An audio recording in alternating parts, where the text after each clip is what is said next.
নমস্কার বন্ধুরা, নন্দিনী সিম্পল কুকে আপনাদের সবাইকে জানাচ্ছি স্বাগত। আজকে একটি দারুণ রেসিপি শেয়ার করলাম। একঘেয়ে সবসময় রান্না খেতে আমাদের একদমই ভালো লাগে না, একটু আলাদা কিছু সবসময় মনে হয় যে ট্রাই করি, তাই না? তো এই রেসিপিটি একদমই সহজ একটি রেসিপি, আর ব্যাচেলার বা নতুন যারা রাঁধুনি আছেন তাদের জন্য ভীষণ সহজ একটি রেসিপি। এই রেসিপিটি নতুনরা অবশ্যই বানিয়ে একবার বাড়ির সবাইকে পরিবেশন করুন, সবাই শুধু আপনার বাই বাই করবে। তাহলে চলুন দেখিয়ে নিই রেসিপিটি। এখানে আমি নিয়ে নিয়েছি চিকেন থাই। এখানে আমি 8 থেকে 10 পিস চিকেন থাই নিয়ে নিয়েছি। চিকেন থাইগুলোকে একটা বলে নিয়ে নিচ্ছি।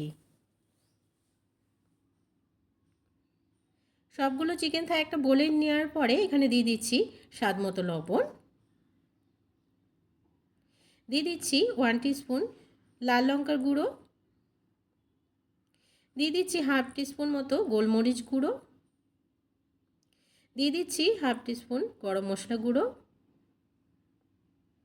আর দিয়ে দিচ্ছি 2 থেকে 3 চামচ মতো আদা রসুন আর 2 থেকে 3টে কাঁচা লঙ্কা বেটে রেখেছিলাম, সেই পেস্টটা দিয়ে দিলাম। আর দিয়ে দিচ্ছি তেল, দিয়ে এবারে খুব ভালো করে একটু ম্যারিনেট করে নেব। আমি হাতের সাহায্যে করছি যেন খুব ভালোভাবে মাংসের মধ্যে মশলাগুলো চলে যায়। মেখে নেওয়ার পরে এবারে দিয়ে দিচ্ছি হলুদ গুঁড়ো। এখানে আমি 1 টিস্পুন হলুদ গুঁড়ো নিয়েছি। আর দিয়ে দিচ্ছি বেশ খানিকটা ধনেপাতা কুচোনো, দিয়ে আবারও খুব ভালো করে মেখে নিচ্ছি। মেখে নিয়ে ঢাকা দিয়ে রেখে দেবো 30 মিনিটের জন্য। খুব ভালো করে ম্যারিনেট করে নিয়েছি। 30 মিনিট পরে ফিরে এলাম, ম্যারিনেট করা খুব ভালোভাবে হয়ে গেছে। এবারে আমি দিয়ে দিচ্ছি লেবু। এখানে আমি অর্ধেকটা লেবু নিয়েছি, পুরো লেবুটাকে দিয়ে দিচ্ছি। লেবু রসটা দিয়ে আবারও খুব ভালো করে একটু মেখে নেব। মেখে নেওয়ার পরে এদিকে একটা কড়াই বসিয়ে দিলাম, কড়াইতে বেশ খানিকটা তেল দিয়ে দিয়েছি। এবারে এক এক করে সমস্ত চিকেনগুলোকে দিয়ে উল্টে পাল্টে একদমই গোল্ডেন ব্রাউন করে ভেজে নিতে হবে, যতক্ষণ না পর্যন্ত চিকেনগুলো একটু সেদ্ধ হয়ে যায়। আর এই সময়টা গ্যাসের ফ্লেমটাকে অবশ্যই লোতে রাখতে হবে, নাহলে চিকেনগুলো খুব তাড়াতাড়ি পুড়ে যাবে আর ভাজা হবে না। এবারে ঢাকা দিয়ে চিকেনগুলোকে খুব ভালো করে সেদ্ধ করে নিতে হবে আর ভেজে নিতে হবে। এক পাশটা চিকেনটাকে ভেজে নেওয়া হয়ে গেছে, আমি একটু উল্টে দিচ্ছি। ওই পাশটা একটু গোল্ডেন ব্রাউন করে নিয়ে এই পাশটাকেও একটু গোল্ডেন ব্রাউন করে ভেজে নিচ্ছি। 2-3 বার মতো ঢাকা দিয়ে আমি চিকেনগুলোকে খুব ভালো করে সেদ্ধ করে নিয়েছি আর ভেজেও নিয়েছি। চিকেনগুলো খুব ভালোভাবে সেদ্ধ হয়ে গেছে আর দেখো ভাজাও হয়ে গেছে। এবারে সবগুলোকে নামিয়ে নিচ্ছি আর বাকি আরও যেগুলো আছে সেগুলোকেও ভেজে নিচ্ছি। এবারে এদিকে একটা হাঁড়ি বসিয়ে দিলাম। এই হাঁড়িতে দিয়ে দিচ্ছি যে আমরা চিকেনটা ভেজেছিলাম সে তেলটা দিয়ে দিলাম। দিয়ে দিচ্ছি কয়েকটা গোটা এলাচ, লবঙ্গ, দারচিনি আর দিয়ে দিলাম গোলমরিচ। দিয়ে এবারে একটু ভেজে নেব যতক্ষণ পর্যন্ত একটা সুন্দর গন্ধ আসছে।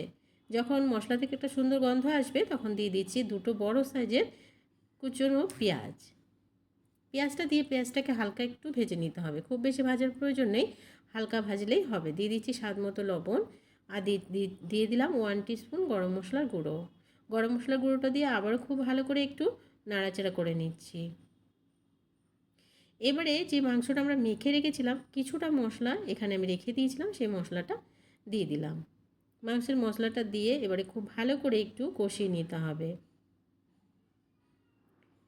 কিছুক্ষণ খুব ভালো করে একটু পেঁয়াজের সাথে মশলাটাকে কষিয়ে নিলাম।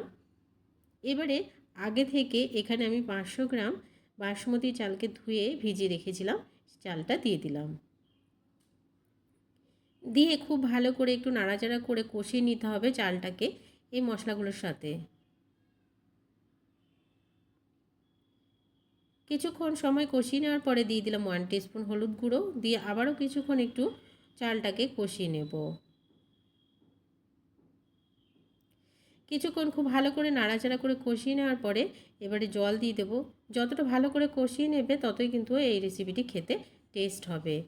এবারে জলটা দিয়ে দেবো, যতটা এখানে চাল নিয়েছিলাম তার বেশি কিন্তু এখানে জল দিতে হবে। এবারে দেখো জলটা প্রায় শুকিয়ে এসছে আর চালটাও প্রায় হয়ে এসছে। এই পর্যায়ে মাংসের পিসগুলো দিয়ে দেবো। এই রেসিপিতে জলের পরিমাপটা অবশ্যই ঠিক করে দিতে হবে, তাহলে রেসিপিটি খুব সুন্দরভাবে তৈরি হয়ে যাবে। সমস্ত মাংসের পিসগুলো এবার এক এক করে দিয়ে দিচ্ছি। এই রেসিপিটি কিন্তু বিরিয়ানির মতনই দেখতে, বিরিয়ানির মতনই টেস্ট আসবে, কিন্তু বিরিয়ানি নয়। খেতে কিন্তু দুর্দান্ত টেস্ট হয়, একবার হলেও বানিয়ে দেখার অনুরোধ রইল। এবারে ঢাকা দিয়ে দিয়ে খুব ভালো করে একটু সেদ্ধ করে নিলাম, মাংসের পিসগুলো দিয়েও একটু সেদ্ধ করে নিলাম। এবারে উপর দিকে দিয়ে দিলাম কয়েকটি কাঁচা লঙ্কা, আর দিয়ে দিচ্ছি 1 টিস্পুন ঘি, দিয়ে আবারও 5 থেকে 10 মিনিট মতো একটু ঢাকা দিয়ে রেখে দিচ্ছি। তো দেখো একদমই রেসিপিটি রেডি হয়ে গেছে, জলটা পুরো শুকিয়ে গেছে। আরও কিছুটা জল থাকলে সেগুলো দেখবে ঠান্ডা হতে হতে একদমই ঝরঝরে হয়ে যাবে চালটা, আর শুকিয়েও যাবে। এবারে উপর দিয়ে কিছুটা ধনেপাতা কুচুনি দিয়ে আমি ঢাকা দিয়ে রেখে দেব।